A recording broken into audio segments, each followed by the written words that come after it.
আসসালামু আলাইকুম, সবাই কেমন আছেন? আলহামদুলিল্লাহ আমি ভালো আছি। চলে আসলাম আপনাদের সামনে আরেকটা ব্লগ নিয়ে।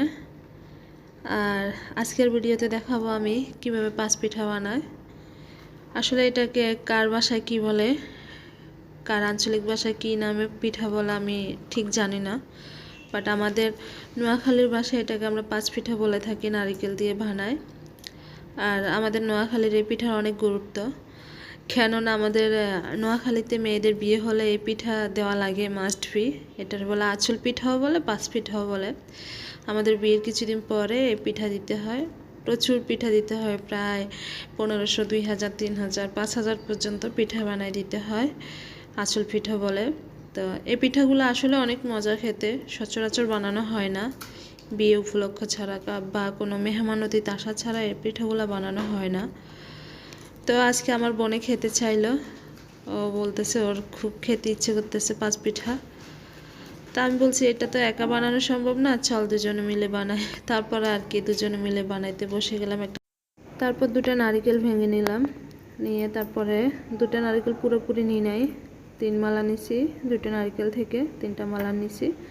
তারপরে এটা কোরানির মাধ্যমে চিকন চিকন করে আস্তে আস্তে করে কোড়া নিলাম। নেওয়ার পরে এটাকে চুলার উপর দিলাম, দিয়ে তারপরে আপনার স্বাদ মতো লবণ, তারপরে চিনিটা একটু বেশি দেওয়া লাগে, কারণ এটা একটু মিষ্টি না হলে ভালো লাগে না এই পিঠাটা খেতে। তারপরে চিনি দিয়ে দিলাম, এরপরে সামান্য কিছু দারচিনি, কয়েকটা এলাচ, তেজপাতা এগুলো দিলাম যাতে ভালো ফ্লেভার হয় নারকেল থেকে। এরপরে এগুলো নাড়তে নাড়তে যখন জড়া জড়া হয়ে যাবে, তারপরে এটা নামাই ফেলবো। নামাই ফেলানোর পরে তারপরে আটা করবো। আপনি চাইলে ময়দা দিয়েও করতে পারেন, বা ময়দা দিয়ে চালের গুঁড়া মিক্স করেও বানাইতে পারেন। তবে ময়দা দিয়ে বানাইলে একটু বেশি সফট হয় খেতে, ওই জন্য আমরা ময়দা দিয়েই বানাই বেশিরভাগ। তারপরে আর কি দুই বোনেই শুরু করে দিলাম বানানো।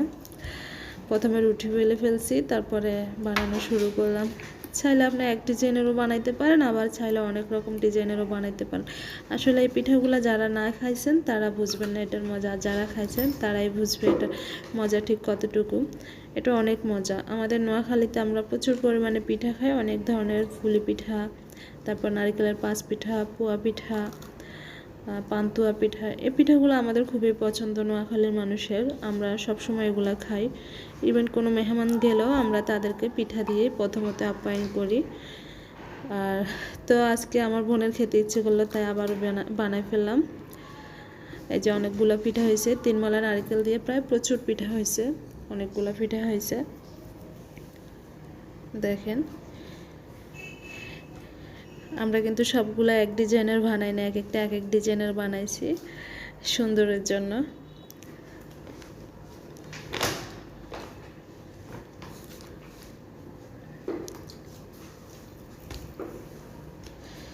তারপরে কড়াইতে তেল দিয়ে দিলাম, তেলে যখন ব্লক উঠে যাবে তখন আস্তে করে পিঠাটা ছেড়ে দেব। এটা কিন্তু বেশি আঁচ দেওয়া যাবে না, চুলার আঁচ মিডিয়াম রাখতে হবে, না হলে কিন্তু পিঠাগুলো পুড়ে যাবে, উপরে পুড়ে যাবে, ভিতরে তেমন একটা মজা লাগবে না। খুব অল্প আছে এটা ভাজতে হবে আস্তে আস্তে করে। আর পিঠাগুলো লাল করলে মজা নাই, এই পিঠাগুলো সাদাই সাধারণত মজা, সাদা সাদা করে নামাইলে এই পিঠাগুলো খেতেও মজা, অনেক সফট থাকে।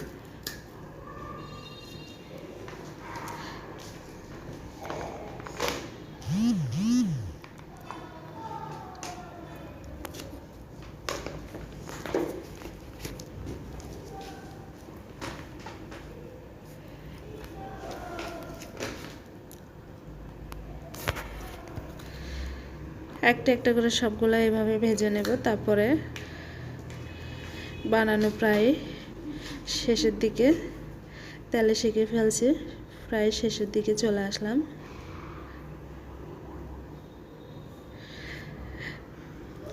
আসলে আমি জানি না কিভাবে কথা বলতে হয় বা কিভাবে কথা উপস্থাপন করতে হয়, আমি জানি না, যেহেতু আমি একজন নতুন ইউটিউবার।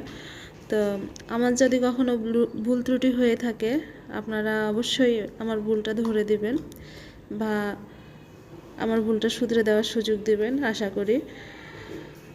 আর আমার ব্লগগুলো কেমন লাগে এটা অবশ্যই কমেন্ট বক্সে কমেন্ট করে জানাবেন। যদি ভালো লেগে থাকে তো একটা লাইক অ্যান্ড একটা সাবস্ক্রাইব অবশ্যই করে দেবেন, আর কমেন্ট বক্সে অবশ্যই কমেন্ট করে জানাবেন। তো সবগুলো পিঠা শেখা শেষ তেলের মধ্যে। এবার আমরা আমাদের মেয়েদেরকে খেতে দেব, আমার মেয়েকে এবং আমার বোনের মেয়েকে খেতে দেব। আমরা কোনো কিছু বানালে আগে ওদেরকেই খেতে দিই। তো ওদের খাওয়ার মাধ্যমে আজকে ভিডিওটা শেষ করব। সবাই ভালো থাকবেন, সুস্থ থাকবেন। আল্লাহ হাফেজ।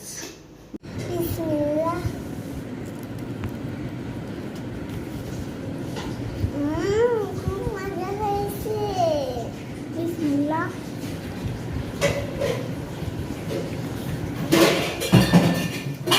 খুব মজা হয়েছে। বিসমিল্লাহ।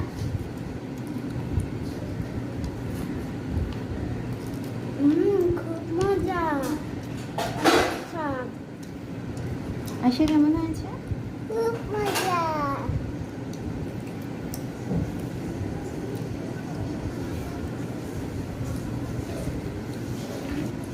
আপনিও খাইলে চলে আসো।